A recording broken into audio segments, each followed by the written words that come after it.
Hello, good afternoon. Welcome to our free webinar this day. And thank you so much for coming in um, ngayong hapon na to para manood. At congratulations for taking the initial step on how to become a virtual assistant. And I hope that after this webinar, you will have a clear overview or idea on how this industry works, how the setup is, and you will be equipped enough to start your freelancing journey. Okay.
And again, welcome to this free webinar where we'll be talking about introduction to virtual assistants and on how you can start working at home. We know for a fact that this industry is so much booming. Maraming gustong maging virtual assistant dahil nga mula nung pandemic ay ngayong nag-umpisa ang pandemic is maraming nag-switch working at home. So, let me help you kickstart your freelancing journey.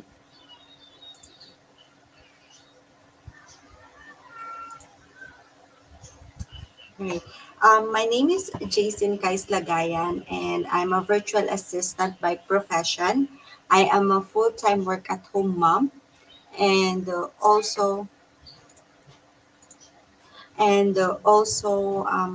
I've been a virtual assistant for 3 years now since I started last 2018. And as I mentioned, I'm also a full-time work at home mom. I have a 2-year-old baby. Yeah. And, I'm also the owner and creator of Nanay Kais, your VA Nanay. It started with a dream of a vision na since I'm also a mom, I want to help out other moms as well na nasa bahay lang para kumbaga maging mas productive pa sila habang nasa bahay and also magkaroon din sila ng sarili nilang income. So, I'm doing this webinar out of love and passion. Yes, I'm not getting paid doing this. It's just that I love doing it. I believe it's my best way of giving back to the community, right? And yeah, it started with the vision, with the dream na makatulong sa iba pa mga nanay na kagaya ko, na walang hinihinging bayad, di ba? Para, as I said nga, it's a way of giving back to the community because I'm not asking for any payment para gawin to, para na rin makatulong sa iba. Hindi lang sa mga nanay, kundi sa mga aspiring virtual assistants. And if you're here this afternoon or you're watching this webinar, congratulations on taking the initial step on how to become a virtual assistant. And I am really hoping that at the end of this webinar, you will have a clear understanding and overview on how virtual assistant works, right? And of course, how this industry works para you can kickstart your journey in the virtual assistance industry. So in this webinar, we will be talking about these topics. All right. First, we will define what is a virtual assistant. Next, we will also talk about work schedule, salary rate, and the payment method. Also, on how to transition to working at home. What are the basic requirements to be a virtual assistant? And also types of online job, where to apply and how to apply, also the different virtual assistant skills and niche, and we'll be also talking about additional tips. And um, I invited someone who will share testimony with us so you get inspired para magkaroon kayo ng motivation in your freelancing journey. Right? And our objectives for this webinar is so you can have a clear understanding about virtual assistants, as I mentioned earlier, also to equip you on how you can start working at home, and lastly, identify your potential skills and the services that you can offer to the clients.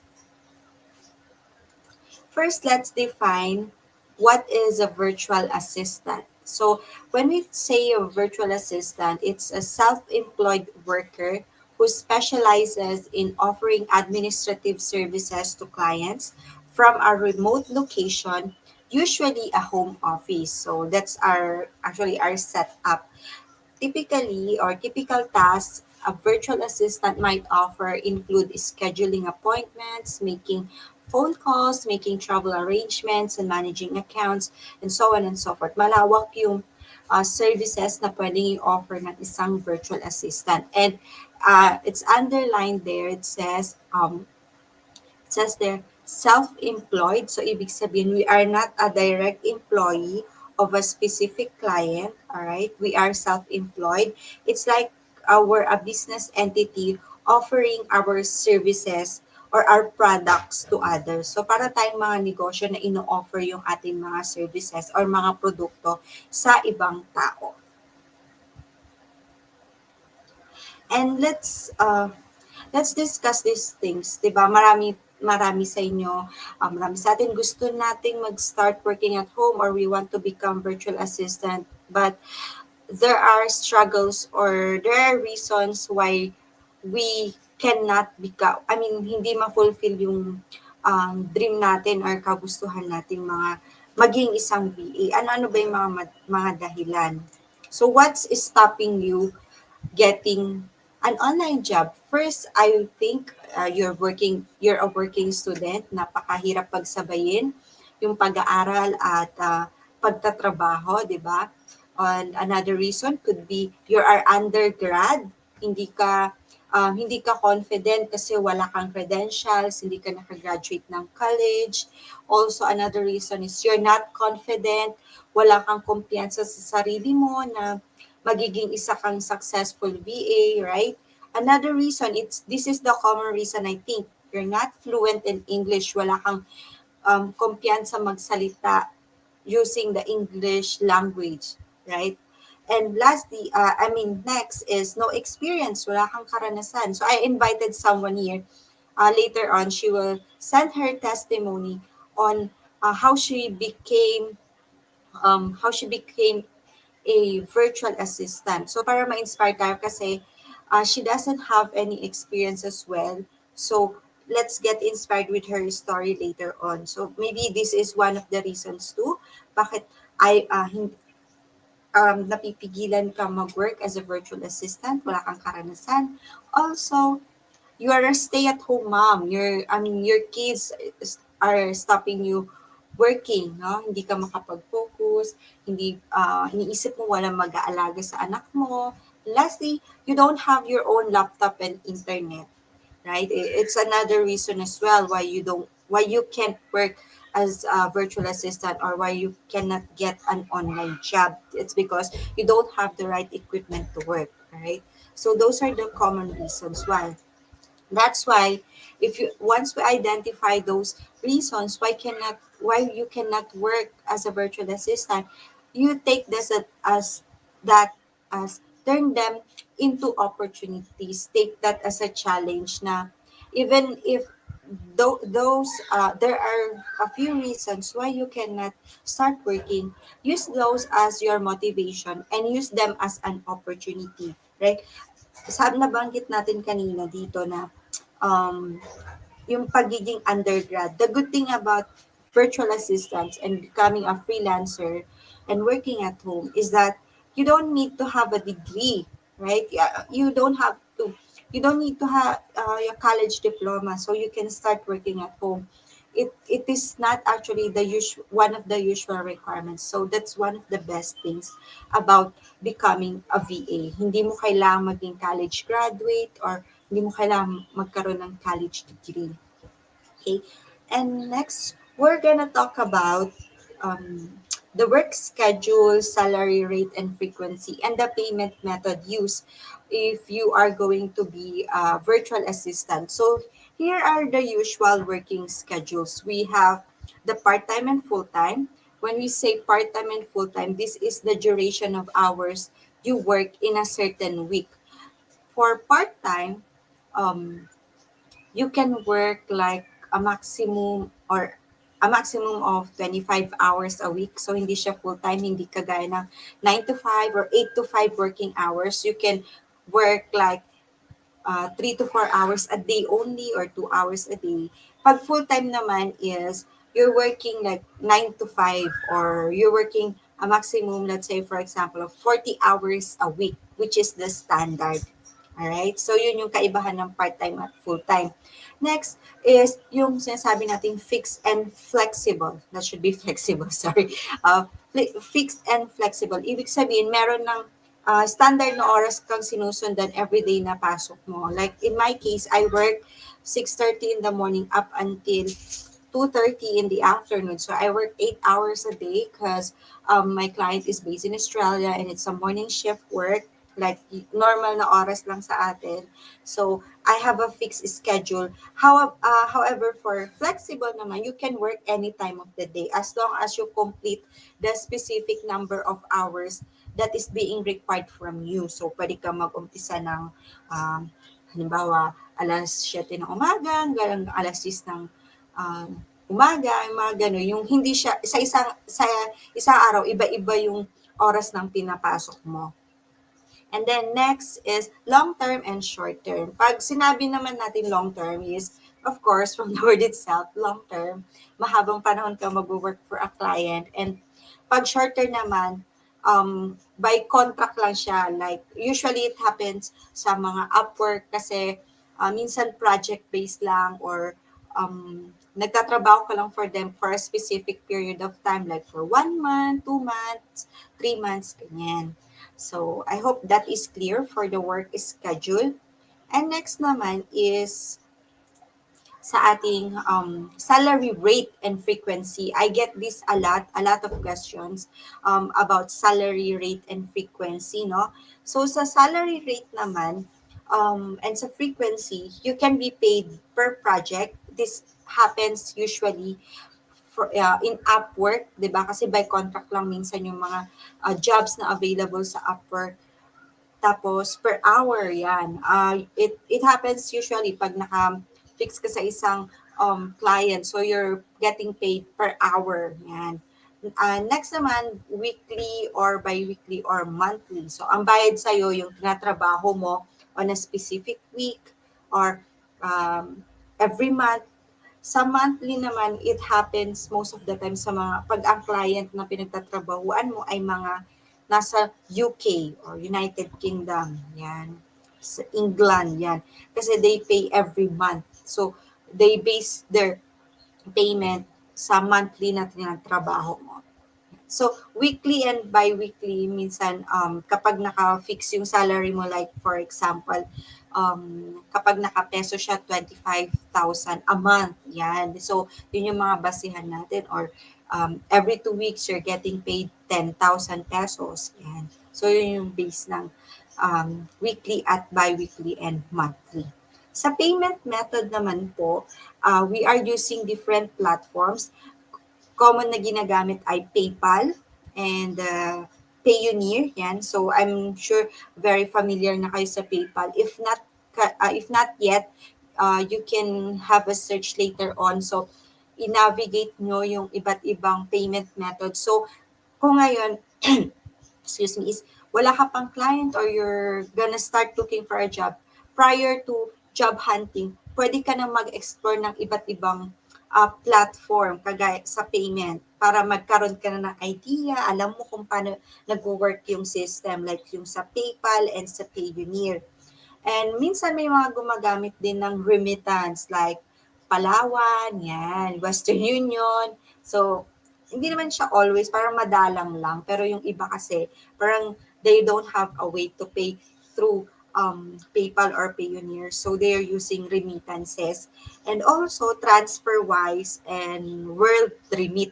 Yan, yung ito naman ibang mga platforms on how to process payments from your client.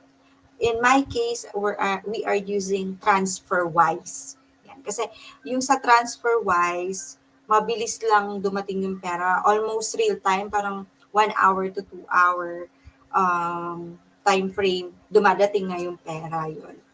So those are the things that you should know about the work schedule, salary rate and frequency, as well as the payment method. And if you have any questions, you can drop by in the comment section. I have 2,000 viewers. Salamat sa mga nanonood ngayon, and I hope, salamat sa time ninyo, and I hope that at the end of this webinar, may matutunan kayo and magkakaroon na kayo ng wider idea about freelancing and virtual assistants. All right. So next, question. How do I transition to work at home? It's actually the biggest challenge, I guess, lalo na sa mga nasanay na mag-work in the office like me. So I've been used to that before I transitioned working at home, since lalo kung ikaw ay isang highly sociable na tao, sanay kang may nakakasalamuha, may nakikita ka araw-araw maliban sa computer mo, di ba? So the question is, how do I transition? And eto, kaya meron tayong webinar ngayong hapon na to para magkaroon kayo ng idea paano nga ba mag-transition bilang isang empleyado na nag-work sa corporate papunta sa virtual assistance or work at home setup. I have prepared for things that you need to consider or need to do if you want to transition at home. First is plan. You have to plan ahead, okay? It takes some time din to transition from corporate to working at home. For example, because 'di ba, ibang-iba yung setup ng nasa corporate ka tapos pupunta ka sa work at home, 'di ba? Parang sobrang layo ng kanilang difference, 'di ba? So you need to carefully plan your steps and actions to be taken. Kasi nga, as I said, ibang-iba yung pag-work sa corporate kumpara dun sa pag-work at home. Magkaibang bagay talaga sila.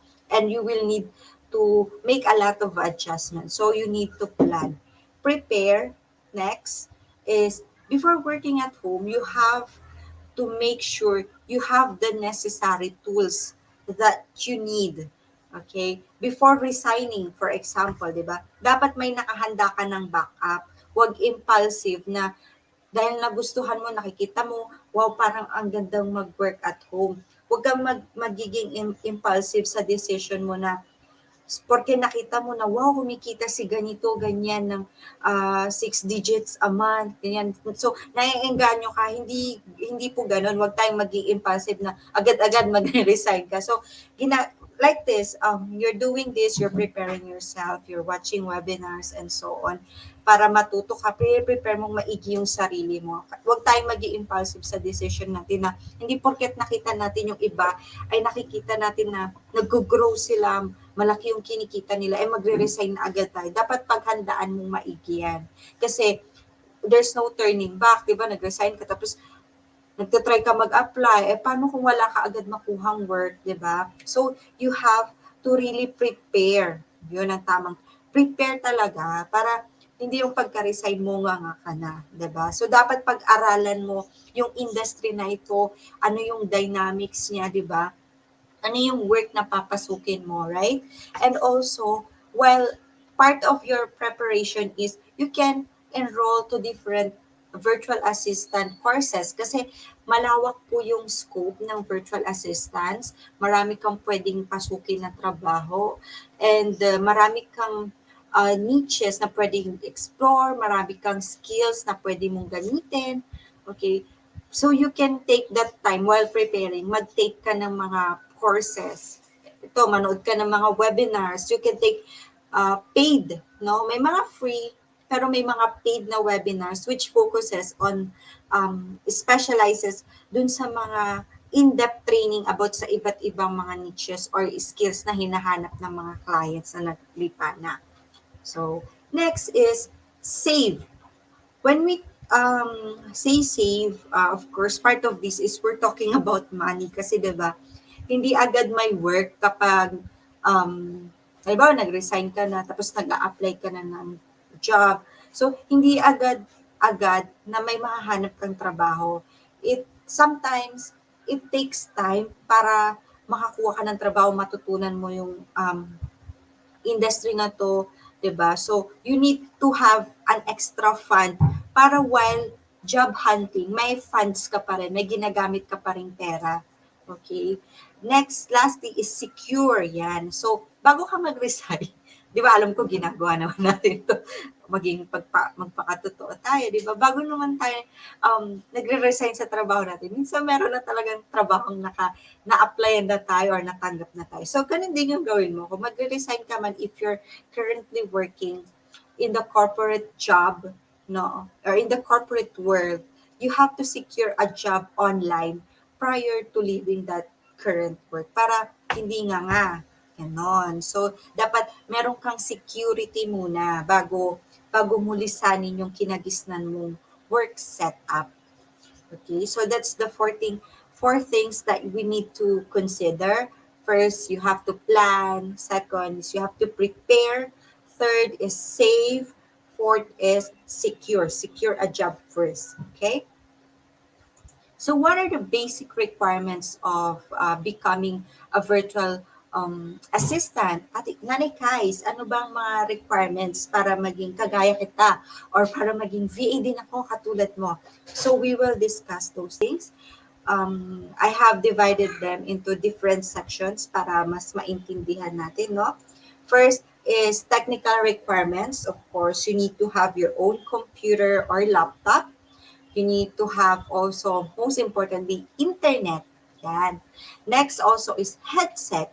Most especially kapag ikaw ay nagko-calls, you are doing calls, outgoing or inbound calls ka, okay? And then, lastly is webcam. Yan. Hindi man siya parang pinaka-requirement, kumbaga, pinaka-essential lang siguro siya if you're doing what do you call this, video conferencing with your client, ganyan, during the interview, yan. But you also need to secure a webcam and headset for communication na rin. Alright? So, sa computer naman, nowadays kasi, nire-require na nila is at least Core i3 or Intel Core i3. Basta ganun. i3 yon. Yun yung parang pinaka-minimum requirement, no? So, dapat meron, ma-secure mo to kasi hindi ka makakapagtrabaho kung wala kang computer or laptop man lang. Yan.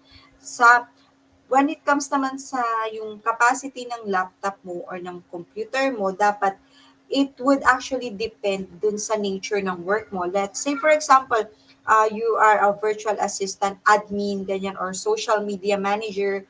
Hindi naman siya masyadong mabigat yung requirement as long as nagpa-function siya ng maayos. Not unless you're doing video editing yan. Kasi di ba mabigat yung memory ng paggamit ng mga video editing apps, right? So, mas mataas na specs yung kailangan. Okay? And then sa internet, at least 5 Mbps na internet connection, right? Para maging maayos yung work mo. Okay? Tapos, yan nga, sa headset and webcam, i-secure mo siya, kailangan mo rin siyang i-secure. Pero kung wala pa, kung may sarili namang, sa laptop, di ba, kung may sarili namang webcam yung laptop mo, carry na yan. And then sa headset, minsan, strict dito pagdating sa, kapag ang work mo ay nagko-calls ka. Pero kung hindi naman, okay na yung mga usual or regular na mga headset. Next requirement is sa docs or documents. Okay, the three main requirements when it comes to documents are resume, your profile, and cover letter. Sa resume, you need to create a modern resume. Hindi yung makaluma na resume, no? Put relevant details dun sa ina-applyan mo, tsaka kung ano yung mga experiences mo. Basta mga importanteng detalye lang. Like skills, ano yung mga tools na familiar ka, ano yung mga applications na familiar ka, you can put it there. And most importantly, highlight your skills. Ano yung mga skills na meron ka, i-highlight mo yun sa resume mo. Pagandahin mo yung profile mo and should showcase what your skills are. If you're currently taking a course or a virtual assistant course on a specific niche or specialization, you can add that on your online profile. Yung profile na tinutukoy natin, mamaya ipapakita ko sa inyo. These profiles refer to yung profile mo sa mga portal or sa mga website and also sa LinkedIn, yan. And sa cover letter, it's very important kasi parang siya yung pinaka-front mo eh. It speaks so much about you, how you write your cover letter. Ito yung magkakreate ng first impression when you are applying for a job. So sa cover letter pa lang, ginajudge ka na ng specific client kung karapat-dapat ka bang i-shortlist. Alright? So your cover letter should be nicely written. Okay?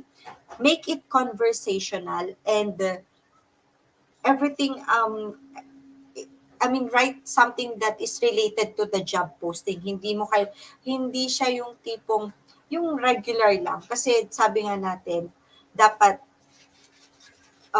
makuha mo na yung attention ng client. Pagkabasa pa lang niya ng cover letter mo, makukuha mo na yung attention niya kung karapat-dapat ka bang masama sa mga shortlisted applicants. Alright, so napaka-importante ng cover letter. So this is an example of a resume. So this is my resume. So dati, nung mga nag-attend ako ng nag-join ako ng mga groups ng mga virtual assistants, doon ko na-realize na yung resume ko pala ay hindi tama. So, kailangan gumawa tayo ng modern or nicely made na mga resume. So, this is my resume. I took the template from Canva. Natutunan ko lang din to kay Mami MK of Filipina home-based mom. So, isa sa mga malalaking groups for home-based mothers or Filipinas Right? So, doon ako nakakakuha ng mga idea. Marami akong natutunan sa group na yun. And yung mga sinishare ko din dito is napanood ko from Mami MK's webinars and yung mga iba pa mga natutunan ko from her. So, this is how it looks like, my resume. So, on the left side, ayan yung profile picture ko. Yan. So, put something that is nice, no? Wag yung naka-selfie, naka-ganyan-ganyan. So, yan, yung dapat hindi yung selfie na ano. Kung magse-selfie ka man, yung medyo formal, di ba? So, this is my picture. Yung, syempre, nakaayos tayo, formal tayong tignan. And then, below my picture, nakalagay all about me. So, it's a summary of my, ay, wait lang. It's a summary of my specialization, a short summary about me. And it's very professional or conversational, kumbaga. And then, lagay mo rin dyan yung training earned or trainings earned, kung meron man, or kung, sabi nga natin, kung nagtitake ka ng isang course, short course, you can put it there, your certificate. And then, next is my contact info. And then, yung aking mga core skills or ano yung mga skills na meron ako, nakalagay din dyan. Tapos, I've written my work experience. Okay, nakalista dyan. Per company na pinagtatrabahuan ko, nakalista dyan kung ano yung mga ginawa ko. Yan. So, pwedeng ganyan yung gawin nyo or kasi ganito yung paggawa ka ng resume. Bawat company na pinag-workan ko, work ko before, nilalagay ko, nakalagay dyan yung job role ko, tapos below is yung name ng company, tapos yung kailan ako nag-work, and then nakalista after nun ay yung mga tasks or mga ginagawa ko no, sa company na yun. Lahat nilagay ko dyan, nilista ko. So para pag nabasa ni client na ina-applyan ninyo, very comprehensive siya, nababasa niya lahat. Magkakaroon siya ng idea kung ano yung mga ginagawa mo or it will really speak about you, yung resume mo. 'Di ba na minsan hindi na sila nag-interview kasi nandiyan na lahat. 'Di ba? So, as much as possible, put anything relevant. So, lalo na sa ina-applyan mong job. And this is an example of my cover letter. Ito ay yung aking cover letter na ginagawa or sinasubmit when I want to apply, no? So I was shortlisted here with this cover letter that I made, no. Yung cover letter po kasi yun yung parang application letter mo when you're applying to a specific job. So ito, I made an application through onlinejobs.ph, yan. So when you make an cover letter, make sure to read the whole job post kasi minsan yung mga clients doon naglalagay sila na um, ilagay mo yung sa subject mo na ganito yung hinahanap nilang subject, ganito yung may mga tanong sila doon. So hindi lang tayo basta-basta send ng cover letter. Dapat nakalagay sa cover letter natin related doon sa job post. So dito kasi si client, gusto niya sa subject, ilagay mo yung favorite color mo. So nakalagay yung subject ko is color blue. Yan. Ito yung aking cover letter na sinubmit. Actually, na shortlist nga ako pero hindi ko nakuha yung trabaho. Shortlisted lang. And yeah, if you read my cover letter, it's conversational. No? Hey there, as I was looking for a job online, I noticed your post. Cheche yan. So, shortlist tayo dyan. So, yan ang sample ng aking cover letter. Next naman is yung profile, yan. Yung profile na sinasabi natin, ito yung nandun sa mga job portals na pwede ka mag-apply, which I will mention later on. Pwede rin sa LinkedIn. Unfortunately, hindi ko na isama yung profile ko sa LinkedIn. But this is my profile sa onlinejobs.ph and virtualstaff.ph. Yan. So, if you see here, nakalagay yung aking pangalan tapos yung aking title. So, dun sa title pa lang, dapat put something na nakaka-capture ng attention ng client and kung ano yung gusto maging trabaho, kumbaga. So, sa akin nalagay ko, the virtual assistant, specify siya, the virtual assistant that you need. Yan. So, naka-indicate din dyan yung expected salary ko per month and the number of hours I can work for a week. No? 20 hours a week, then yung aking desired salary in dollars and in peso, and yung availability nakalagay dun dyan, and yan, mag-take din kayo ng mga test na nandun sa portal mismo, like dito sa online jobs page. These two portals or websites are best portals where you can create your profile and where you can find online jobs. Yan. So next is another requirement is your skills. So we have soft skills and hard skills. What's the difference between the two? When we say soft skills, these are skills that are innate in you. Skills that don't require further training or does not require training at all. Ito yung mga skills that they naturally come from us, diba? And the hard skills naman, ito yung skills or that are basically the services we can offer to the client, like graphic designing, administrative, social media management, website management, etc., etc. We sometimes refer them as our specific skills or niche or expertise, and we will discuss them later on. Let me just share with you some of the soft skills that are expected from you, from the client. First in the list, excuse me, good communication skills. Yan. Since we're doing this job via online, diba? And we don't work side by side with our clients, and we only communicate with them through the internet. So we are required to have good communication skills. You don't need to be like extravagantly good in speaking English, but as long as you can communicate well or nicely with the client, that's fine. So, importante na i-enrich natin yung ating communication skills. Importante na nag-a-agree yung subject at yung verb natin. As simple as that, okay? So, how can you improve your communication skills? Here's a tip. You can read books. Okay? Magbasa ka na magbasa ng libro, English books, ha?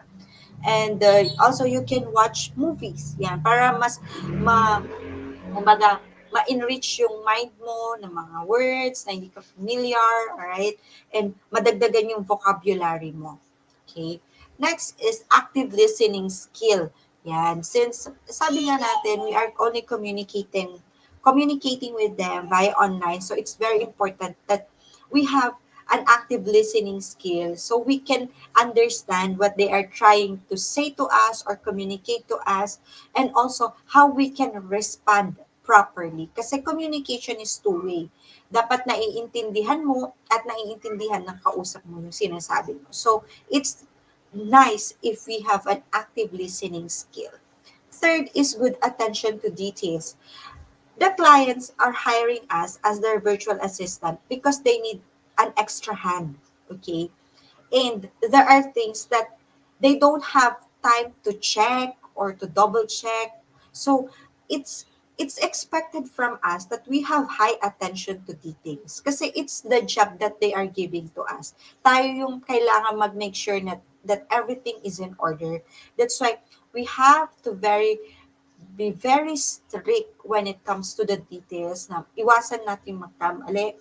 Kasi nga, kaya tayo kinukuha ng client because they need extra hands and tayo yung extra hands na kailangan nila. Alright? And next, trustworthy and honest. Yan. So, hindi natin nakakasama yung client natin sa araw-araw.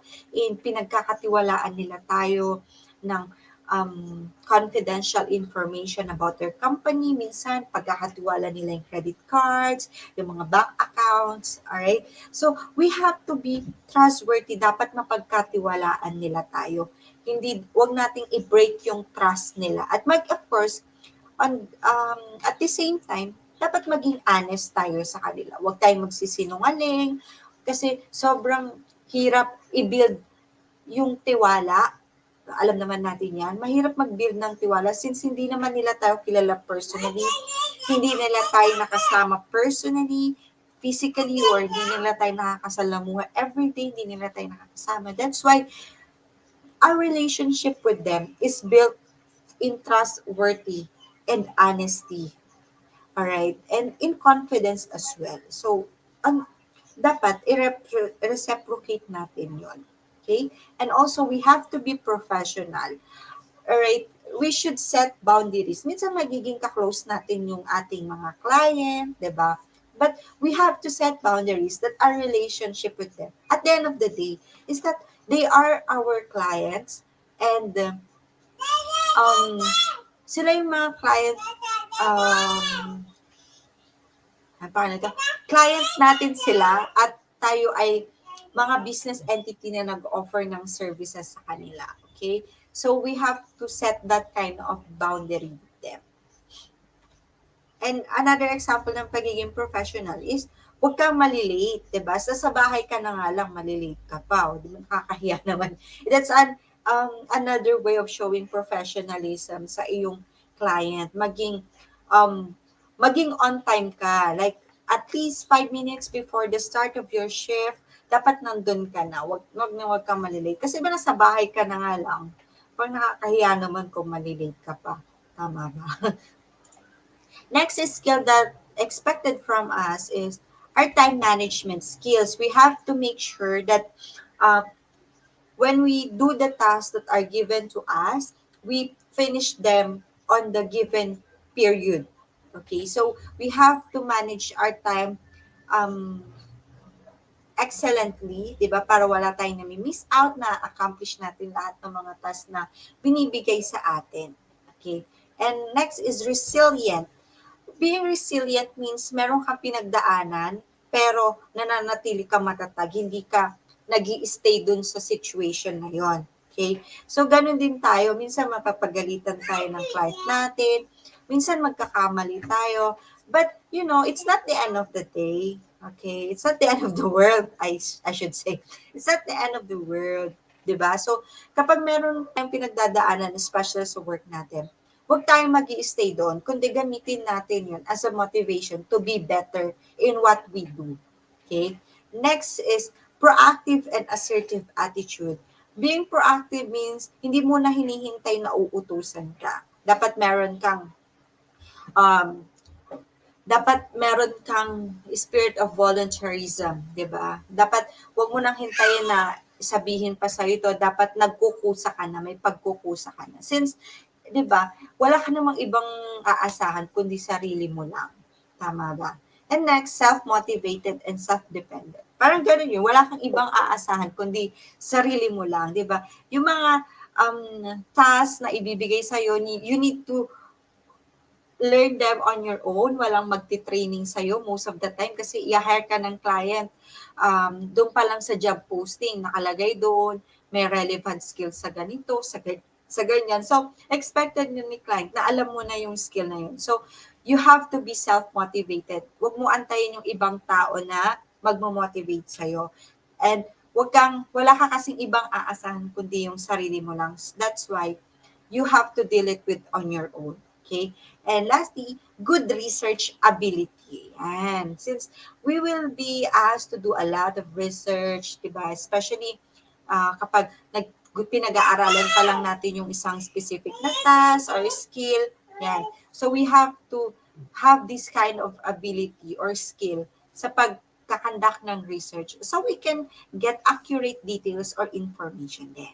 Okay? And next requirement on how to become a VA is tools. Yan, iba-ibang mga tools yan. Meron tayong ginagamit sa communication, sa administration, social media, project management as well. So when it comes to the tools, we have to research about these different tools that are being used. Okay, so bago ka pala mag-apply, mag-aral ka na ng mga tools na ito na usually ginagamit. I will share it with you. What are those tools? And prior to applying, dapat familiar ka na dun sa mga tools na yun. Para syempre, pag nag-umpisa ka nag-work, di ba? Hindi ka nga, di ba? Para familiar ka na. Kayang-kaya mo na siyang i-navigate. So here are the common tools being used sa communication. We have Skype, Zoom, WhatsApp, and Hangouts. Sa administration naman, we have Google, Calendly, Microsoft tools including Office, Word, ganyan, Excel, so on and so forth. Social media, we have LinkedIn, Instagram, Facebook, Twitter, and Canva. Sa project management, we have Trello and Asana.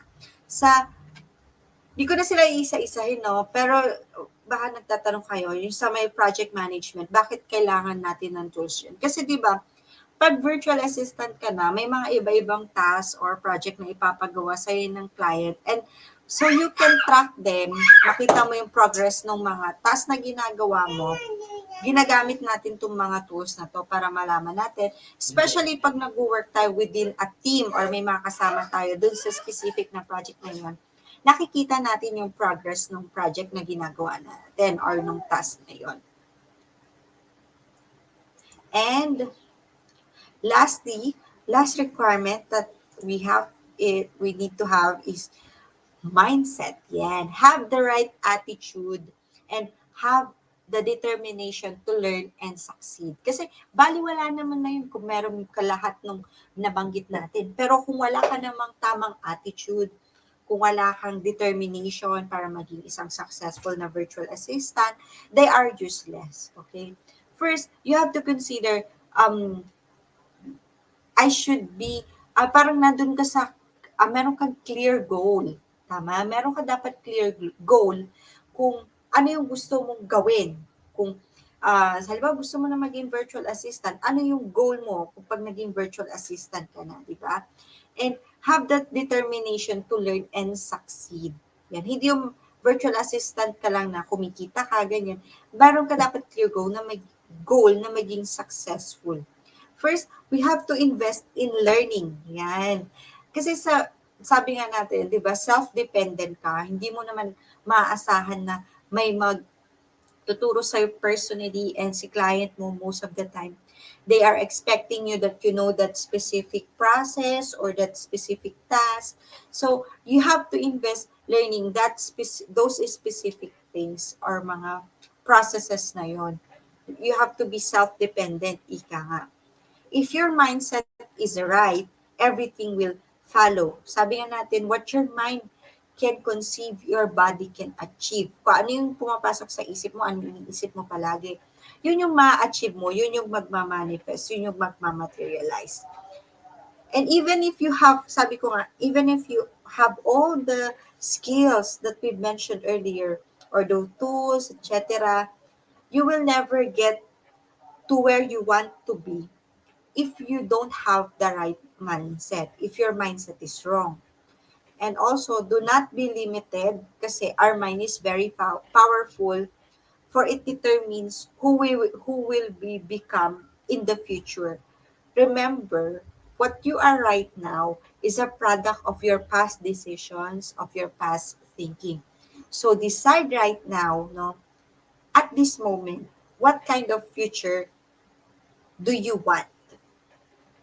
Let's say like 2 to 3 years from now, where do you want to be? What do you want to become? Okay, so isipin mo na ngayon. Okay, I hope you understood those skills, those requirements that you need if you want to become a successful VA. Next, let's talk about the types of online job. What are the different types of online job, nanay guys? Ano ba yung mga pwede kong pasukin? Ano ba yung mga pwede kong gawin? So, let's discuss them para mas maintindihan natin. First, we have the voice. The contest yun. We have voice online jobs. We have non-voice. We have part-time or full-time. We also have project-based. Sa voice, ito usually yung mga customer support or yung mga nagsisales. Basically, from the word itself, voice, you're doing calls. Non-voice, these jobs, they don't require calls most of the time. This includes yung mga admin, yung mga real estate virtual assistants, ano pa, mga social media managers, yan. Mga graphic designers, video editors. Part-time or full-time, na-mention na natin to kanina, ito yung duration ng working hours, di ba? Yung sa part-time at saka full-time. Lastly, project-based, ito yung mga short gigs na ginagawa, yung per project lang. Kadalasan siya nangyayari sa Upwork. Yan. It will only require a specific number of hours to work. Ito yung mga trabaho kagaya ng video editing, website build up or creating a website or doing a specific campaign, kumbaga. And let's talk about naman yung mga iba-ibang country and nationality ng mga potential clients natin. So we have the America or USA. We also have Australia. We have New Zealand and Europe. Ayan, yung mga iba-ibang um, clients na pwede nating makatrabaho and mga bansa, 'di ba? So alam naman natin pag since nandito tayo sa Pilipinas, if we work for an American or USA based client, of course, baliktad yung oras. So normally we will work in the graveyard shift. Pag Australia naman, yung normal na oras na kagaya natin. Kasi ang difference lang naman ng oras natin is 2 to 3 hours from Australia. So, pang umaga rin yung work natin. Sa New Zealand naman, ito yung mga mid-shift at saka sa Europe yan. London, for example, or UK, for example, yan, mid-shift yan. Yung sa New Zealand, since ahead sila sa atin ng 6 hours ata ang ahead nila or 5 to 6 hours, I guess, for New Zealand. Also in UK, sa Europe, di ba? If you work for a UK-based company, normally ang oras ng trabaho mo is 4:00 ng hapon, ayan, 3:00 ng hapon. Kasi ahead naman tayo sa kanila ng 7 to 8 hours. So, these are the usual na clients na may encounter mo or pwede mong applyan.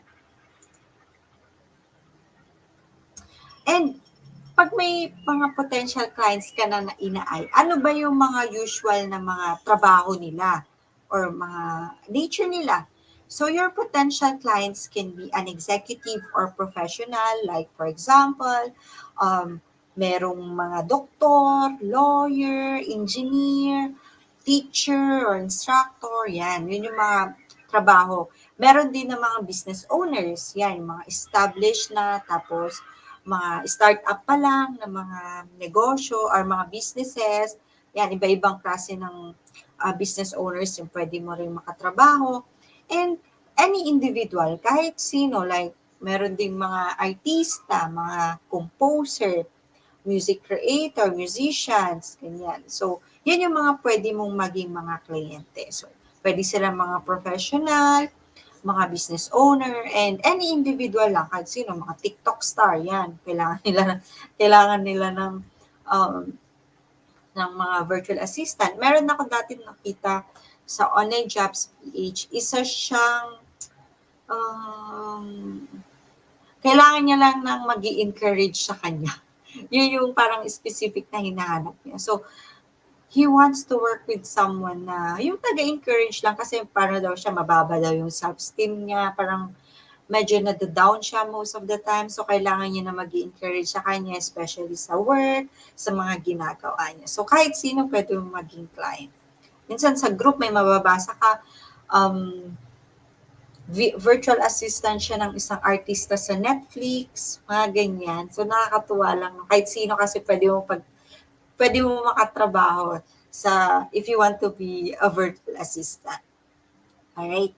Now, let's talk about the skills or tasks of a virtual assistant. Ano ba yung iba-ibang mga virtual assistant niche or skills or expertise. So, ito yung mga usual or common. I'm not saying ito lang yon. You can do a further research. Ano pa yung iba? So, parang naka-summarize lang to. But these are the usual or common tasks or skills of a VA. First is the general admin VA. Next is digital marketing. And lastly, e-commerce, which we will talk about them one by one. First is the general or admin VA. Actually, ito yung mga pinakamadaling skills or pinakamagaling task na matutunan. They've come very basic and the tasks are very simple. Sa totoo lang, pwedeng pwede mo siyang mapag-aralan na navigate mo lang yung mga tools. For example, kasama dyan, email and calendar management, typing, data entry, transcription, internet research, appointment setting, bookkeeping, preparing presentation, hotel and flight booking. So, yan, very simple lang mga tasks. It doesn't require much. It's very basic sa totoo lang. Kasi I'm as a general or admin VAs, so most of the tasks that I've been doing, like, I've learned them, like, ano lang, nung natutunan mo lang siya, nung ginawa mo na siya. Nung ninavigate mo na yung tools, yung platform, doon mo na siya nalaman, doon mo na siya natutunan. So, ito yung pinakamadali kung tutuusin. Next naman is digital marketing. Digital marketing is also called online marketing. It is a kind of promotion that is using that's being used by the different brands to connect with the potential customers using the internet and other forms of digital communication. So basically, ang digital marketing is online marketing lang siya. So nagma-market ka using the social media platform and other online platforms. Pero very much in demand, diba, yung social media. So, um, digital marketing also include email, web-based advertising, and also text and multimedia messages. Yan. So, I'm not sure kung nag exist pa yung multimedia messages. Di ba? Parang nawala na siya. So, basically, it talks about the online world, online marketing, kumbaga.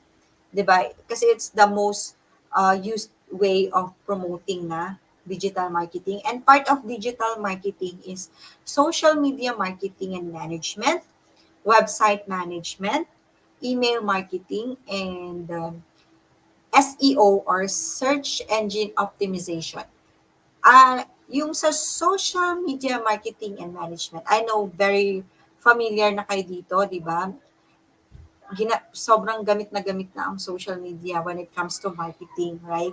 So maraming products ang pinopromote using the social media like Facebook, Instagram, YouTube, Twitter, LinkedIn, yan. TikTok, yan. Yan dyan na madalas ginagamit na pagpropromote ng iba't ibang products and brand. Website management, yan. From the word itself, pagmamanage ng website. Email marketing, yan. We use this tool or promoting brands using email. Minsan, di ba, kung napapansin nyo, pag may binibisita kayong website or nagsa-sign up kayo, minsan hindi nyo napapansin na meron doon na opt-in na tinatawag, opt-in, na makaka-receive ka ng mga newsletters. Di ba, minsan marireceive ka na lang sa email mo na may ina-offer na ganitong product, may promo, etc. Yun yung tinatawag natin na email marketing.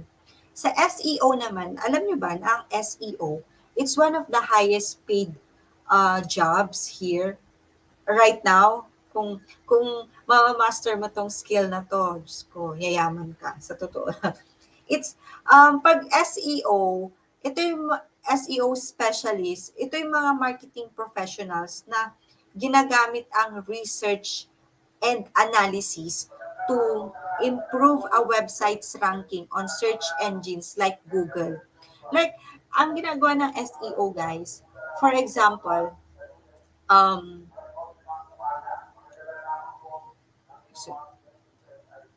sorry, may mga nag-iikot. Nakaka-distract.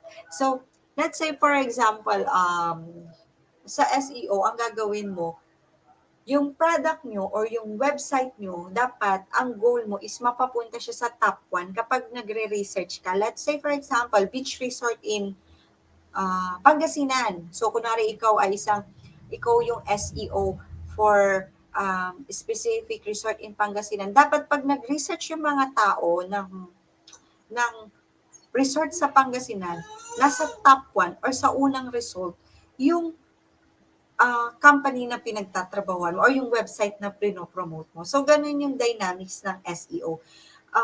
You use or you find the most popular and relevant keywords used in search and engine queries and insert them into websites, helping search engines find those sites and display them to web users. So, ganun yung dynamics. I hope I'm making myself clear.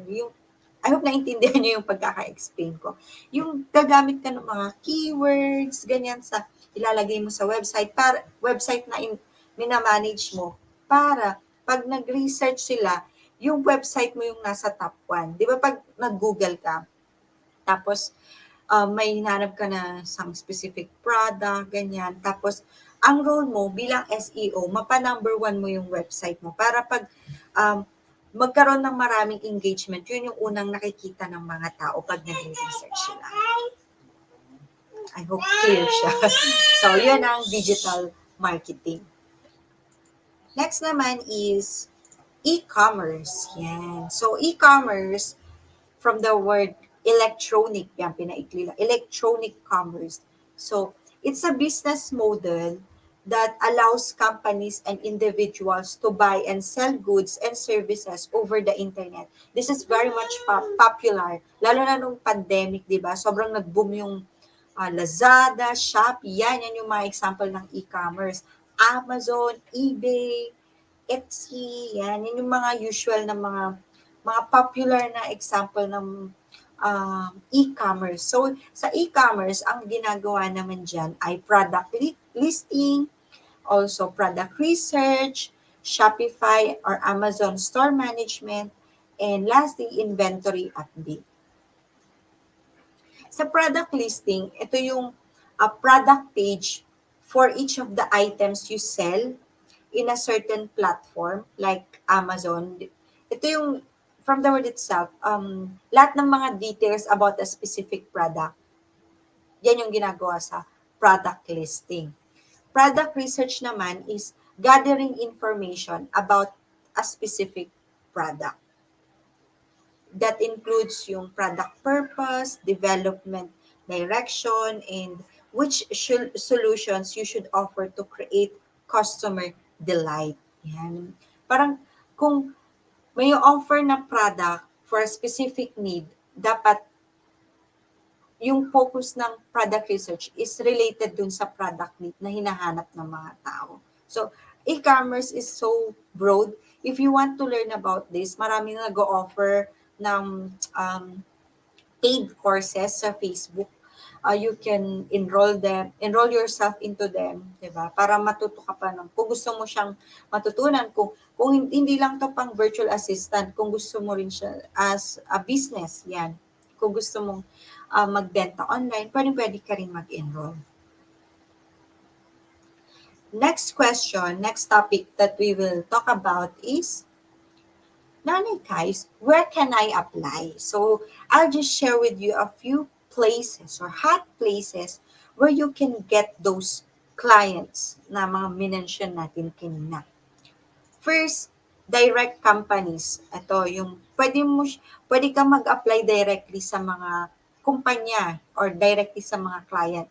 We're talking about the local and international, also yung established and startup. Ito yung direct kang mag-work to a specific client or company. Next, pwede ka rin mag-apply sa mga agency. Yan, napakarami ng agency ngayon na nagsusulputan.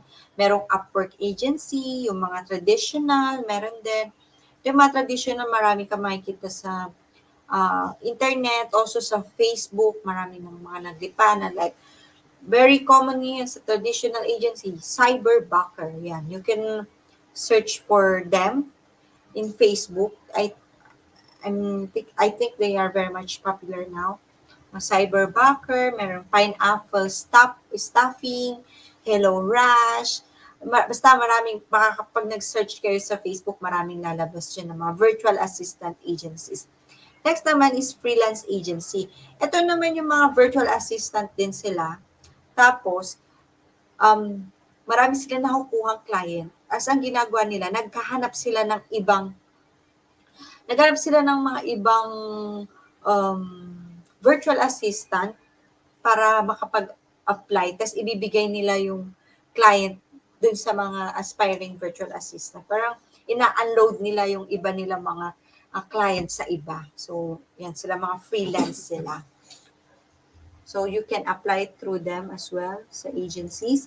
Next, yung dinaanan natin kanina is yung mga job sites. Yan, very popular, Upwork, yan, onlinejobs.ph and virtualstaff.ph. You can download this. You can screenshot this and then search you later yung onlinejobs.ph tapos yung virtualstaff.ph. You can also get jobs through social media. LinkedIn, Instagram, Facebook, yan. So magandang mag-join kayo ng iba-ibang group sa Facebook. So you get connected to other virtual assistants as well. Tapos dun sa mga Facebook groups na yon, alam niyo ba, mga nagpo-post dun ng mga hiring, job opportunities. Also in LinkedIn. Sa LinkedIn, I'm not sure if you heard of this already, but you can download an app or visit the website, no? So ang LinkedIn para siyang Facebook for professionals. Yan. So sa LinkedIn, makakakonect ka dun sa iba't ibang mga professionals or working people. Yeah. You can optimize your profile or pagandahin mo yung profile mo para maka-attract siya ng mga potential clients as well. Pati sa Instagram, optimize mo rin yung account mo and minsan kasi may mga clients dyan sila naghahanap, nagtitingin sila dyan ng mga potential ng mga virtual assistants nila. Ayun, nasabi natin yung Facebook kanina, sa mga Facebook groups, sa mga iba't ibang Facebook posts, pwede ka rin mag-conduct ng research and marami ka rin makikita mga job hirings dyan. Also, referral. Lastly, referral from your friends, from your family, and yun nga, yung mga Facebook groups. And also, could be your client referral. Halimbawa, si client mo, you work part-time for your client, tapos nagustuhan niya yung trabaho mo, or for example, you're only working for that specific client for specific period of time, pwede kanyang i-refer to other clients, diba? So, dapat ayusin natin yung trabaho natin para tayo na yung nire-refer. Kumbaga, hindi na natin kailangang mag-apply kasi minsan tayo na yung nire-refer. That's why we have to enhance our skills, our abilities. So those are the different places where you can get a job, direct companies, agency, job sites, social media, and also through referrals. And next, I just want to share with you these red flags. Ano yung sinasabi nating red flag? Ito yung mga dapat mong bantayan na when it comes to job hunting na pag naghanap ka na ng mga online jobs. So ito yung mga dapat mong bantayan. Ito yung mga signals na dapat mong maging sensitive ka kung ang job ba na ito ay legit or scam lang. Yan. First red flag, if the client is asking, or potential client is asking for sensitive info, like you're being asked or they're asking for a copy of your valid ID. Yan. So, usually kasi, they don't ask for that na, yung valid ID mo, di ba? Kasi yung ID natin pwedeng magamit ng ibang tao, pang scam, gagamitin yung pangalan mo, ganyan. So, you have to be aware if your sensitive information is being required. Kung, di ba dapat maingat ka? Pero kung minsan kasi may client na nag-ask, itanong mo na lang sa client mo, saan mo gagamitin itong information ko, para saan siya. So, kung hindi makasagot, alam na yun, red flag yon. So, no, it's a big no-no. Next, uses personal email and false identity. Yan. Usually kasi, ang mga client, they use their business email address. So, medyo nakakaalangan kapag yung nagre-reach out sa'yo using gmail.com, yahoo.com, di ba? So, dapat i-watch out mo yun. Tapos, kung nagpapanggap lang sila, so you have to, when a potential client is reaching out to you, you have to really research for that, for the company, kung nasabi doon, para alam mo kung legit ba siyang kumpanya, legit ba siyang CEO or HR, ganyan, hindi ba siya nagpapanggap. So, you do your research when somebody is reaching out. Excuse me. Ito yung pinakamalala.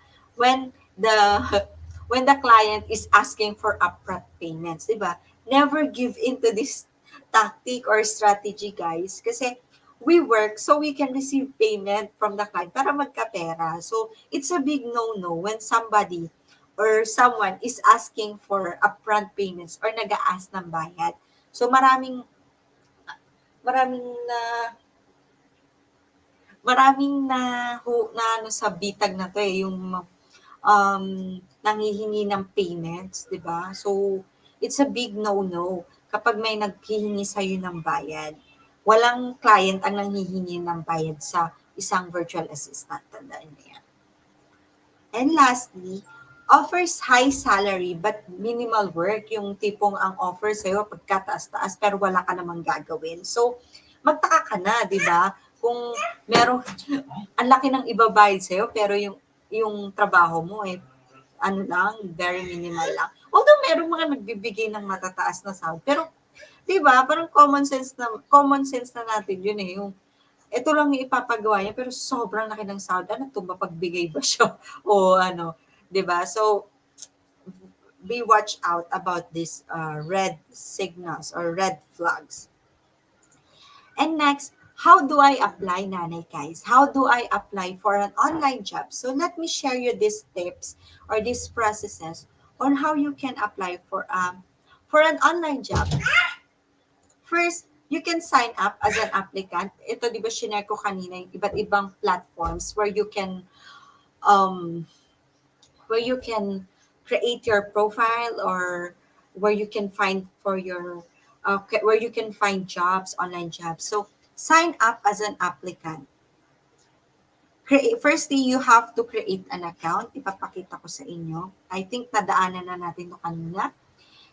Next is optimize your profile, highlight your skills, and create a title that gets the attention of the clients.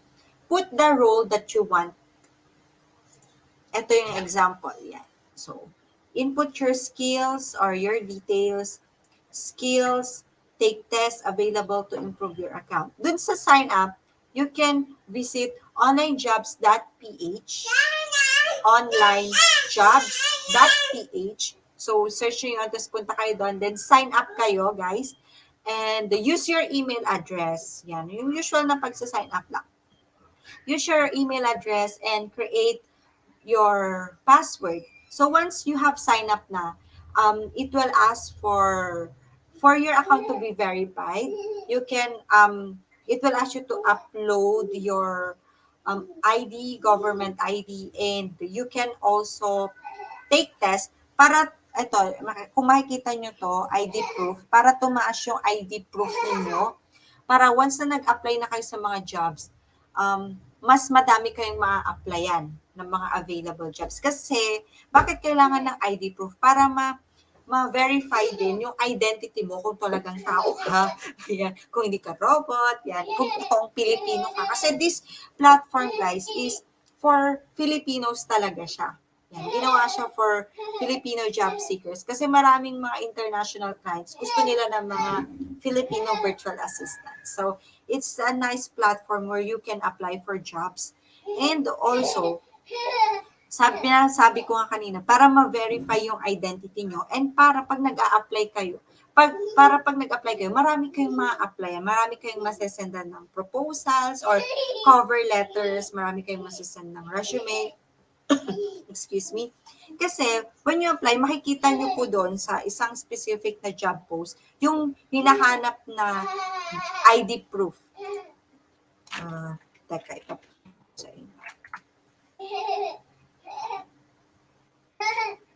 papakita ko sa inyo yung example na binabanggit ko.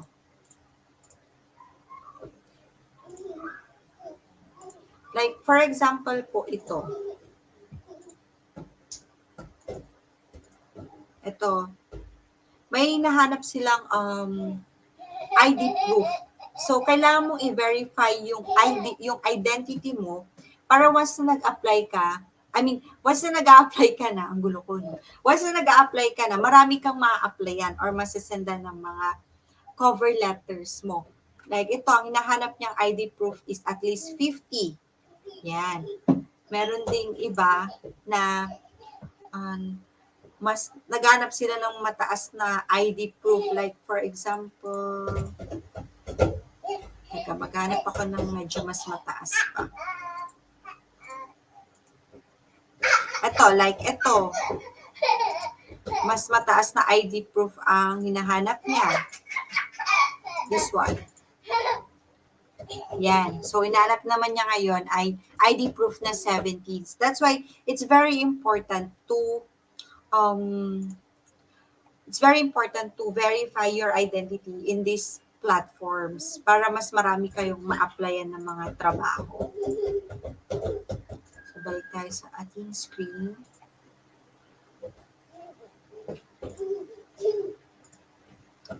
So that's my profile in onlinejobs.ph. So I put in my title, the virtual assistant training.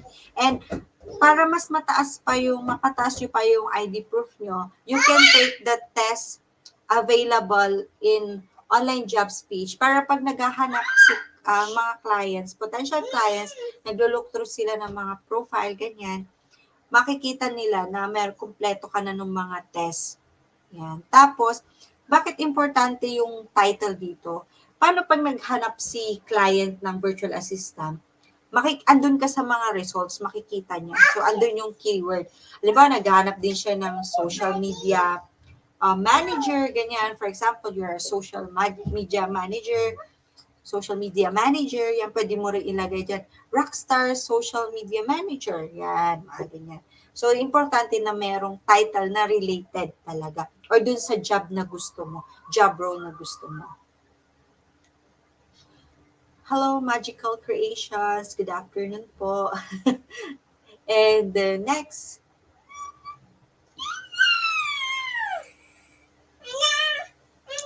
Yan. I-highlight mo yung summary mo or maglagay ka ng skills summary.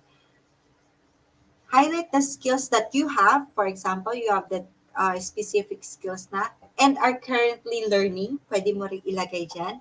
Write a summary of your experience and rate your skills. Yan. Yan, saan ni-rate ko yung mga top skills ko. So, naglagay din ako ng short skill summary. So, here is my skill summary.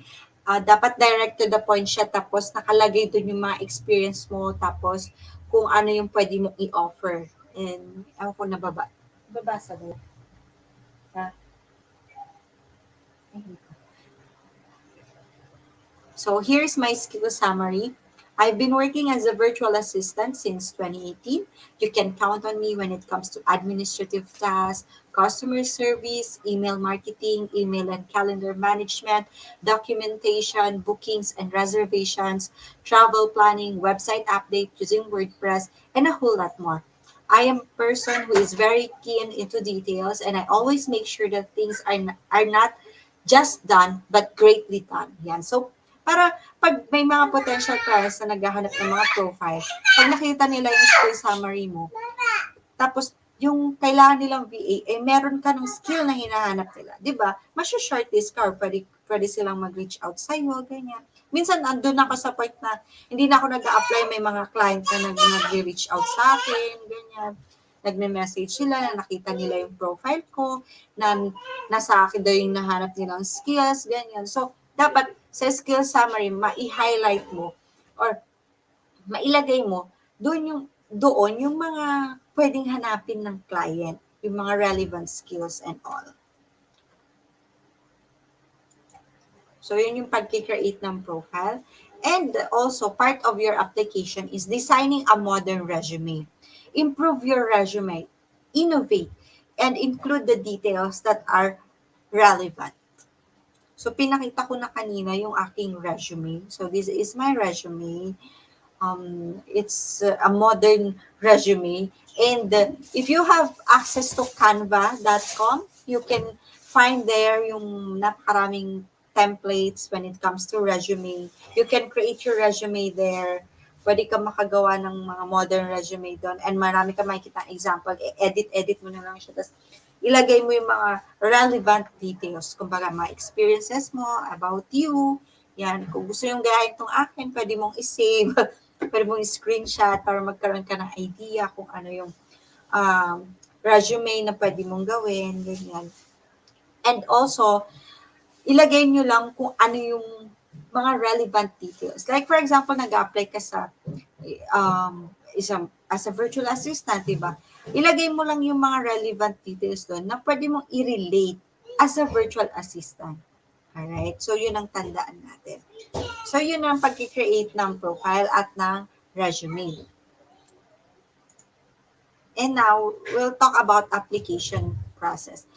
Sa application process, I just wanted to set your expectations na ang application process, guys, it varies depende sa client na applyan. Iba-iba ang application process ng mga clientele.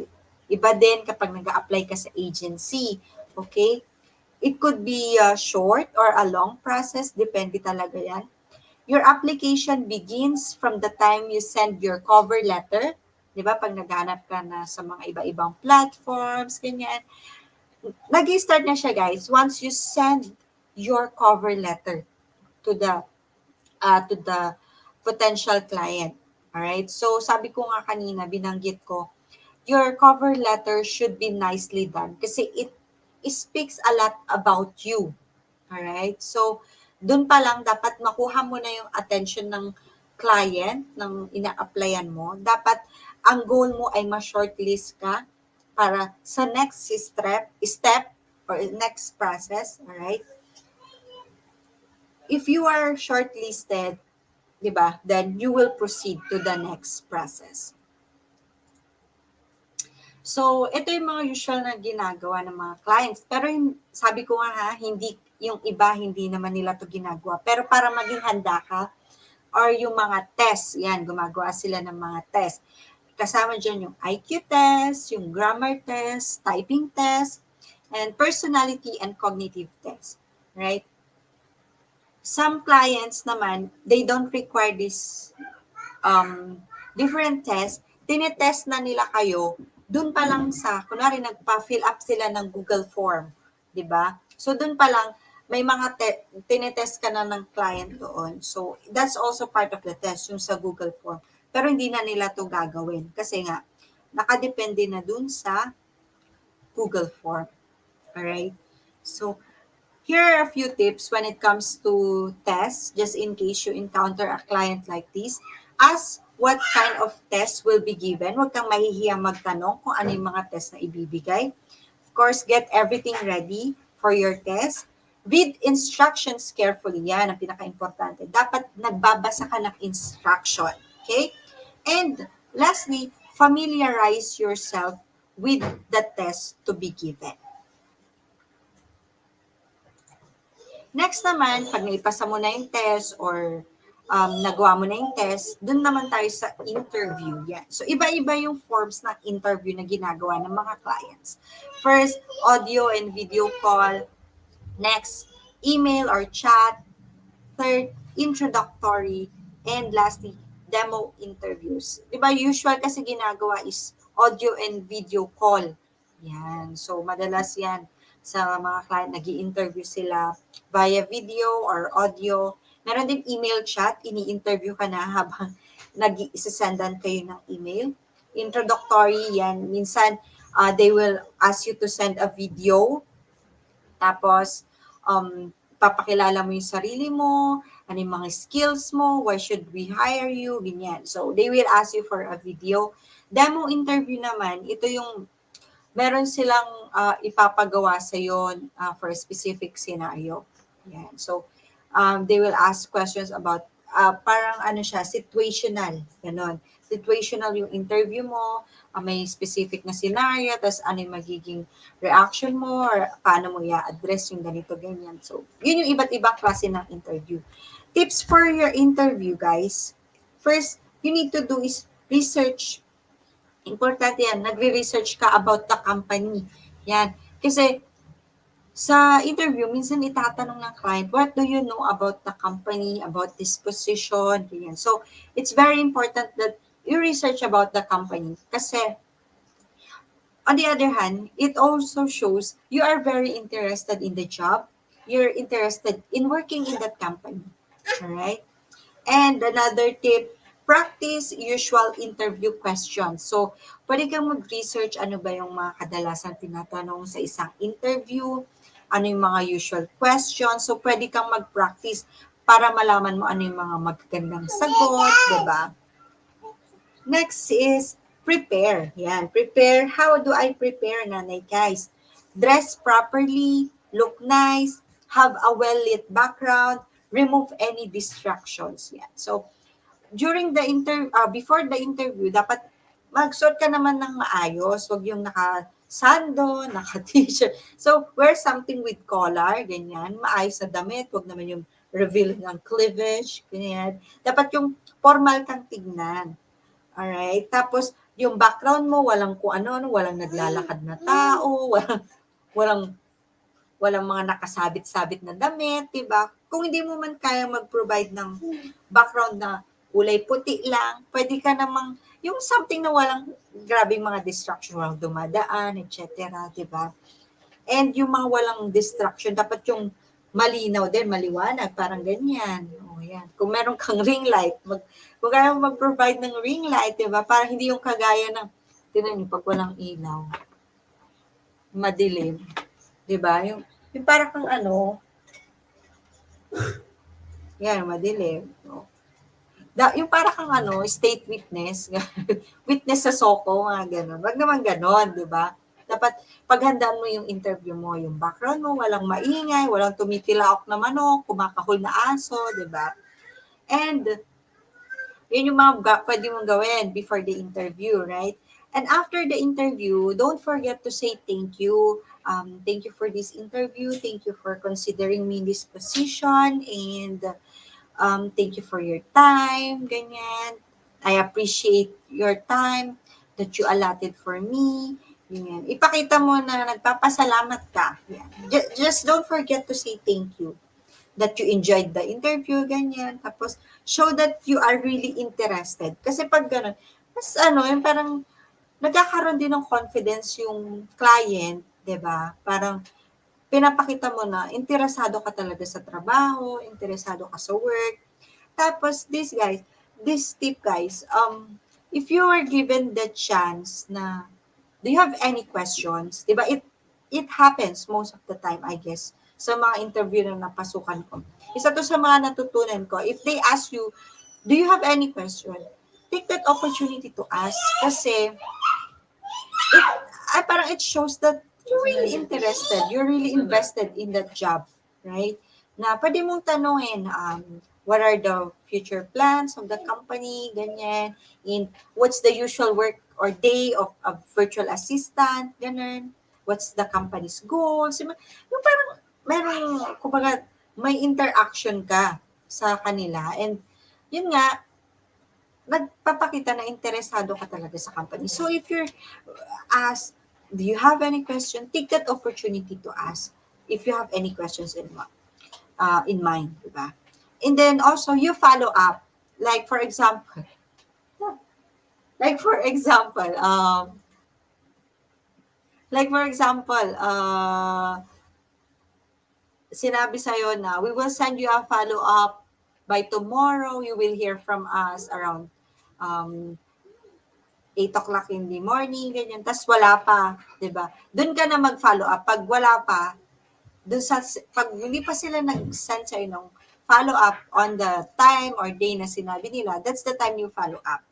Okay, pag sinabi ko na rin, di ba, we will give you a follow up or feedback on Monday, 7 o'clock in the morning, tapos wala ka pang narinig on that day, that's the best time to make follow up. Okay, kasi pag nagpa-follow up ka, maganda ring indication yan. Pero kung magpa-follow up naman katatapos lang ng interview, pwede mag-follow up din sa araw na sinabi. Or kung wala mang sinabi, pwedeng a day after or 2 days after, ganyan. And after the interview, just in case you were not shortlisted or you were not selected, ask nicely about feedback. Pwede kang magtanong about feedback. Parang pag sinabi nila sa'yo na you were not shortlisted, ganyan, magtanong ka nicely, where did I go wrong? Hindi naman. Parang, what was, can you give me a feedback so I can improve myself the next time I apply, ganyan, di ba? Para alam mo sa sarili mo, ano yung mga areas na dapat mong i-improve at pwede mo pang i-improve, di ba? So, that's the thing about the interview. And just in case, congratulations, you got hired, you get the job, you got the job. Here's what a few tips that you can do. You can request for a contract or finalize the details of the job. Kung walang kontratang ibibigay, pwede mong tanungin what are the specifics of the job, what are the details, ano yung mga dapat kong gawin, what are you expecting from me, alright? So, huwag kang mahihiyang magtanong. Just in case lang walang kontrata. Tanungin mo ano yung mga detalye ng trabaho mo, ano yung mga task na ibibigay niyo sa akin, ano yung mga inaasahan niyo from me, alright? That's the setting of expectations with the client. Alright? So, kung ito lang yung sinabi ng client mo, so of course, yun yung susundan mo, di ba? So, ayun. Set expectations. Don't forget that.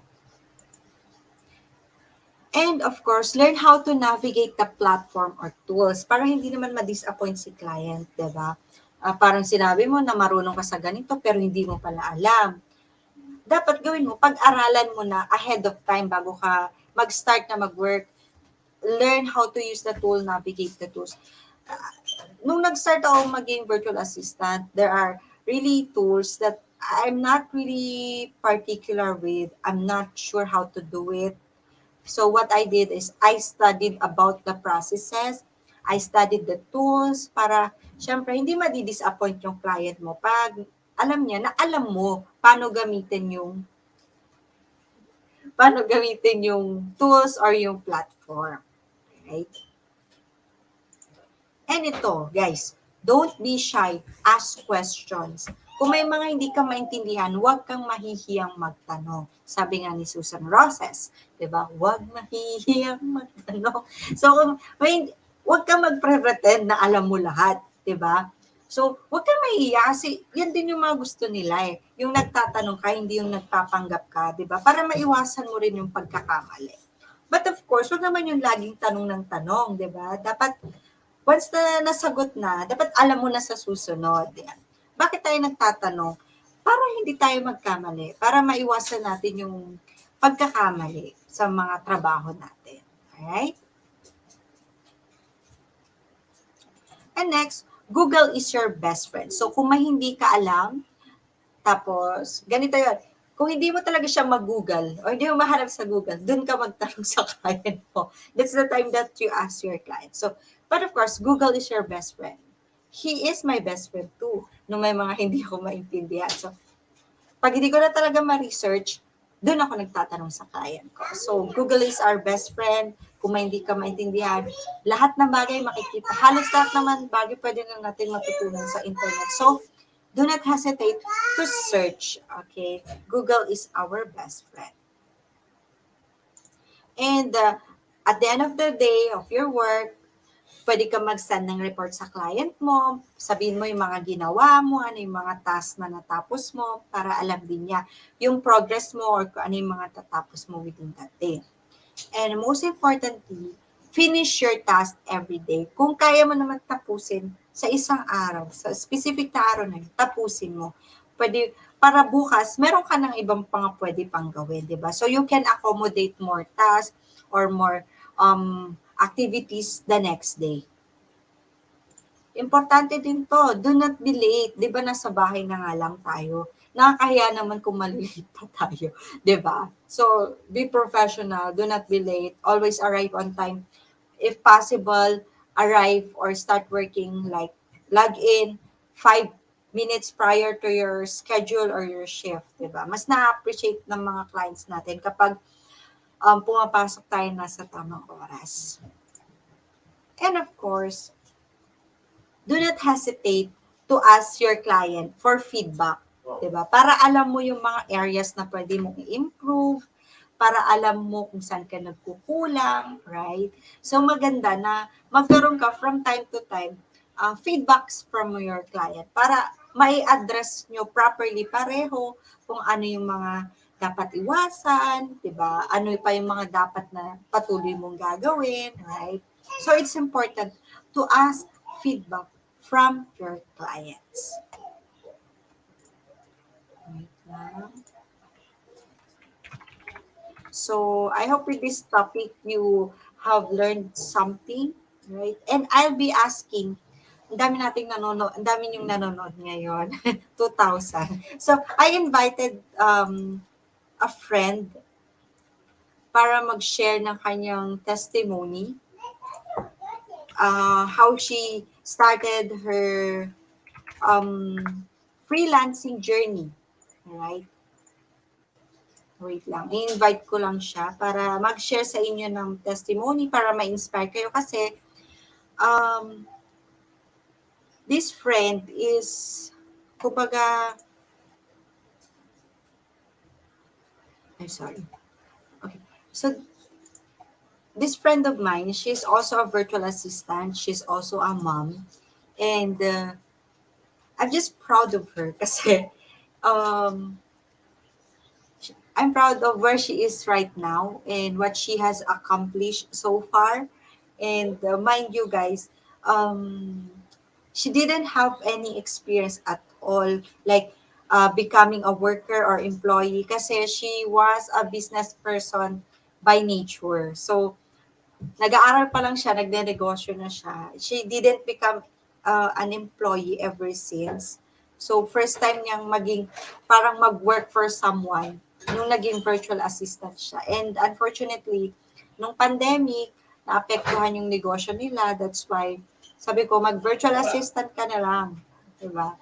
Para, um, mag-virtual assistant ka na lang para tuloy-tuloy pa rin yung income mo and mag-switch ka sa career na ito kasi it's very promising. And she was part of the first batch na nag-conduct ako ng webinar.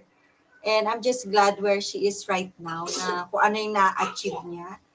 So, let's welcome Miss... Teka lang.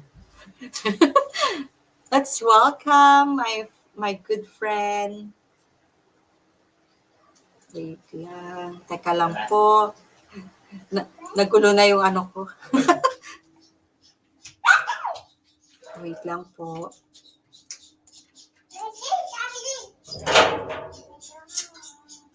Wait lang ah. I-introduce ko lang yung aking kaibigan na kasama natin ngayong hapon.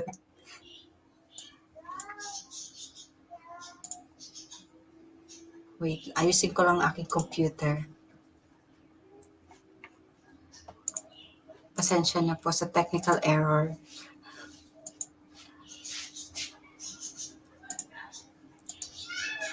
So, let's welcome my friend, Apple Osorio. Yes.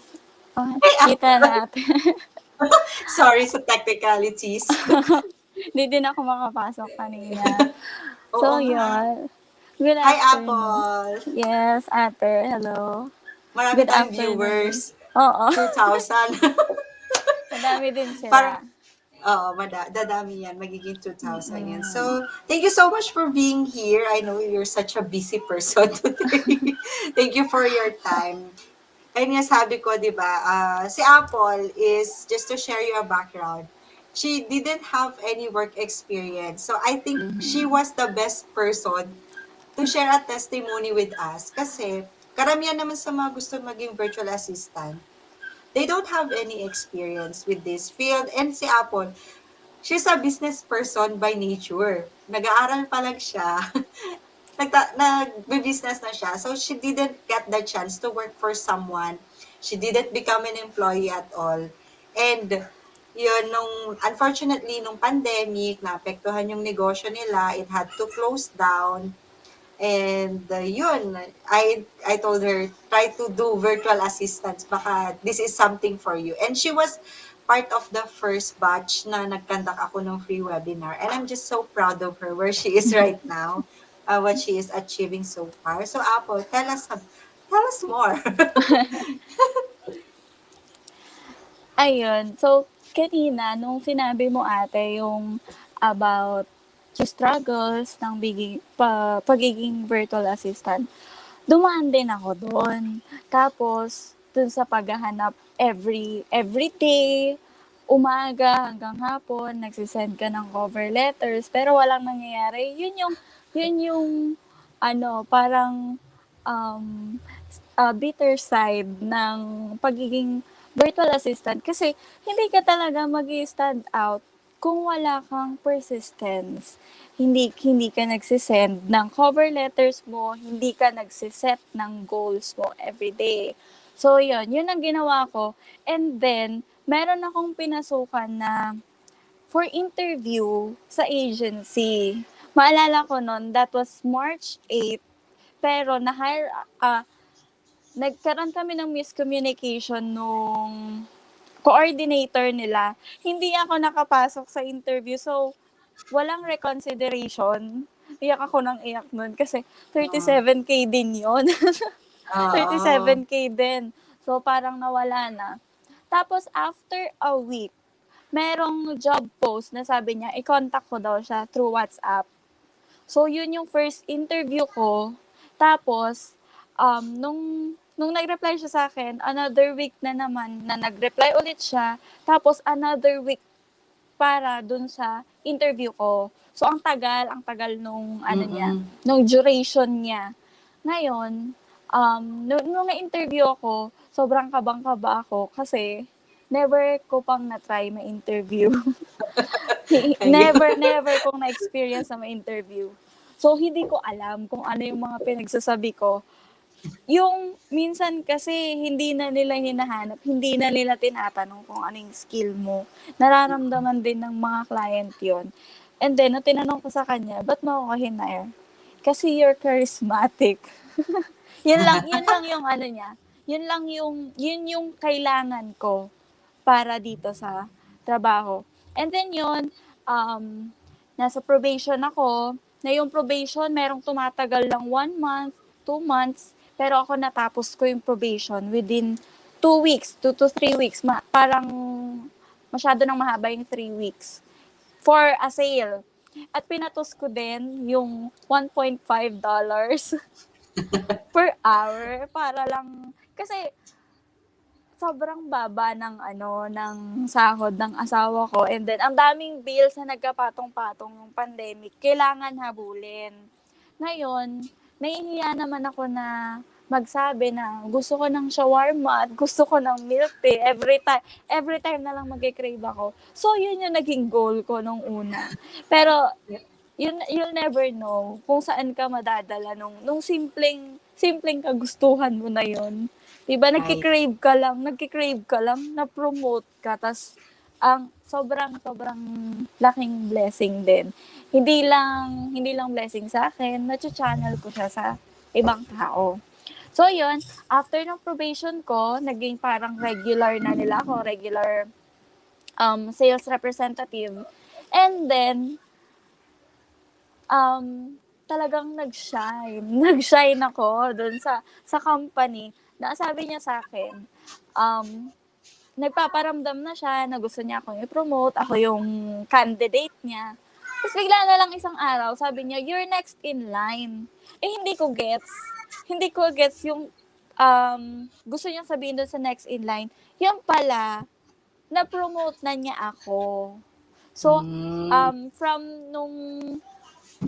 nung na-hire ako after a month, and after 2 weeks, naging regular ako, and then after a month, doon ako na-promote as lead director. Next siya sa division head na tinatawag namin, na ang division head is based from New York, Atlanta, and Los Angeles. Yun lang yung alam ko, East Coast and West Coast ng US.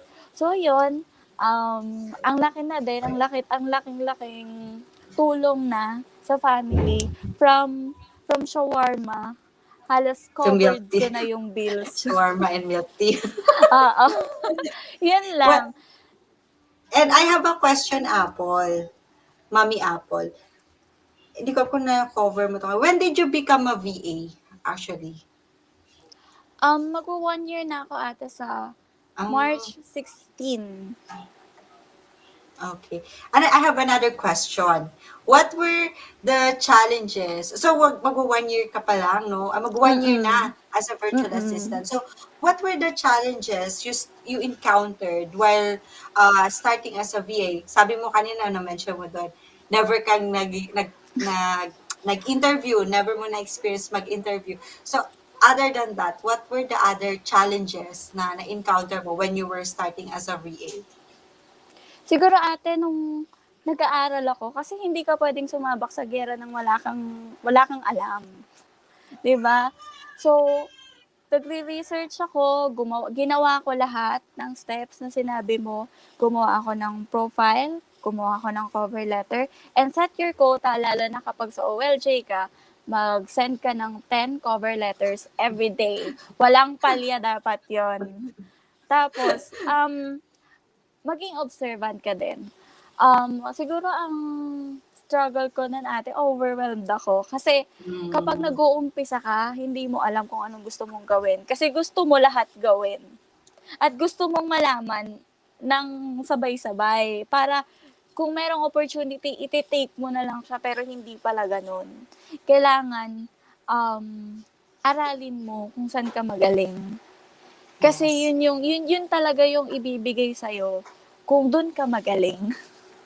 True. True naman yun. So, those were the challenges. And congratulations, you overcome those challenges, no?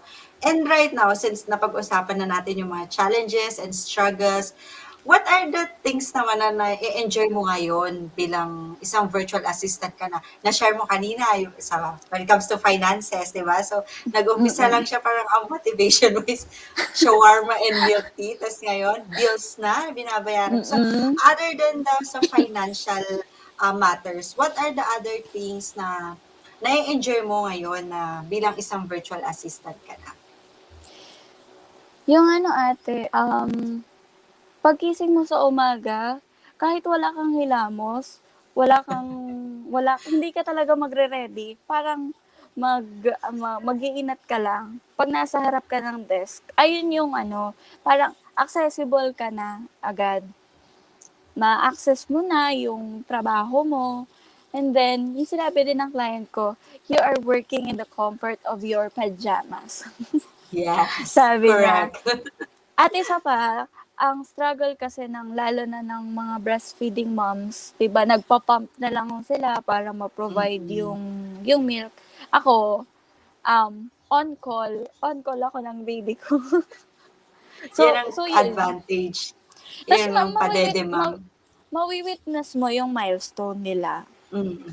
Totoo yun, totoo. Ako din mommy din nanay din ako. So, yun talaga yung parang isa sa mga highlight. So, sa mga nanonood ngayon ng mga nanay din, work at mga nasa bahay na nanay, walang work, I hope yung testimony ni Apple maka-encourage sa inyo lalo yung nagpapadede, di ba? Anytime accessible yung boobies ni mommy kay baby. Kung nagugutom siya, Habang nagwo-work ka, nakaupo siya, tapos dumidede. hindi naman siya nakikita eh, kaya okay lang. Oo. So, I have another question. Ang dami kong questions, no? So, can you share, sa tingin mo, ano yung tatlong, based on your experience, ha? Ano yung tatlong traits na dapat meron ka if you want to be a successful VA? Or if you want to be a VA, as simple as that. Ano yung, sa tingin mo, tatlong bagay na, or traits na meron ka? Ano, kailangan kailangan equipped ka before ka nga sasabak. Kailangan nag-research ka na about certain niche, and then alam mo na kung lalo na ang maipupurso mo kasi diyan yung alam mo talaga at forte mo. Good for me, nung napasok ako kasi ang parang description ko, tatlo. Meron siyang ngayon Meron siyang lead generation, nagse-sales ako, and a touch of SMM. Adding pa na nung na-promote ako, na-cover ko na din ang customer service, ang pag-coordinate ng agents at nung mga managerial positions namin. So, ang lawak nung hawak ko, kailangan din resilient ka. So, resilience. Kailangan, 'di ba, hindi ako nakapasok dun sa agency. Parang bigla kang nawalan ng 37,000 na inaasahan mo. Tapos, after a week, hindi ko hindi ko hinayaan 'yon na huminto ako, yung momentum huminto sa pagse-send ng cover letters at mag-research everyday. Tapos, hard work na din kasi pinagpupuyatan ko talagang, lalo na sa OLJ kasi okay lang na mag-apply ka ng daytime. Sa Upwork, Mm. kailangan mo talaga silang tiyempuhan ng gabi. So, yun yung pinaka-peak ng job post nila. Teka, may tao sa background ko. Yes, thank you so much for that. So, una, equip. Next, resilient. And third is hardworking. So, very important naman talaga yung tatlong yun. And Mm. may ano naman tayo, patunay naman tayo in your experience, diba? And sa kung nasaan ka man ngayon. And here's my last question. What is your advice to other people out there who would like to become a VA like you, 'di ba? Yung lalo-lalo na yung no experience at all talaga. Yung as in walang karanasan sa pagtatrabaho or any office job or admin job. Tapos from business person to becoming a virtual assistant. So what is your advice dun sa mga taong gusto maging VA ng wala pang experience at all? Ano ate, yung sense of urgency, kasi naranasan mo ng mag-pandemic. Wala kang mapagkuhanan nung mga times na yun. At ngayon, hindi ko na hinahayaan yung bank account namin na mawalan. Kasi hindi mo alam kung ano yung mangyayari ulit. So, ang kailangan dyan may sense of urgency ka. Kasi doon mag-spark yung motivation mo para maghanap ng trabaho. Lalo ngayon, biglang naging stiff ang competition ng Mm. online jobs. So, yung sense of urgency, doon din nagumpisa kung bakit nanay ako eh. So, hahayaan ko na lang walang diaper yung baby ko, hindi ko mapo-provide yung needs. Yun talaga yung umpisa niya. Yun yung nag-motivate sa akin na magpuyat everyday. Puyat ka na nga mag-alaga, pero habang di pa siya tulog, nagre-research talaga ako. Na-overwhelm ka sa umpisa, pero kapag nahanap mo, kasi um, ida-direct ka eh. You're always directed to where you should be. Yun, mapupunta ka sa tamang tao, sa tamang kliyente. Hindi mo siya mararamdaman sa una, pero makikita mo, oh, $1.5 lang ako per hour. Ngayon, nung last week, yung kinikwento ko sa'yo, umabot siya ng 13K. 1 week Oo. lang yun. So, yun, sense of urgency, yung pinaka nakikita ko, ate, na um, matuturo ko sa ibang nanay. Thank you. Thank you so much for that, Apple. And thank you so much for your time this afternoon. Ang dami nating viewers. 2,000. Hindi kasi, marami kasing nag-message sa akin dun sa, nag-promote nga ako ng free webinar. Tapos, since Zoom talaga is, di ba limited lang siya, tapos naka-free lang Mm. ako na Zoom. So, makakat talaga siya. That's why I opted for a live stream in Mm. YouTube. So, may mga nanood naman, pero sisend ko na lang tong link na to. So, hindi Tapos nakapanood. doon pwedeng mag-open na lang ng parang forum para masagot Mm, natin sila isa-isa. mm. Sige. So, yun. Thank you so much. And to Yes. all those who watch this afternoon, thank you so much for your time. And I hope that you've learned something from this webinar. No? Nagkaroon kayo ng clearer picture paano ba nagwo-work ang virtual assistants industry and ano yung mga kailangan mong gawin or malaman para umpisa ka sa iyong freelancing journey. Thank you so much for this afternoon. Thank you so much, Apple. Yes. Thank you, ate. Thank you. Bye. Bye.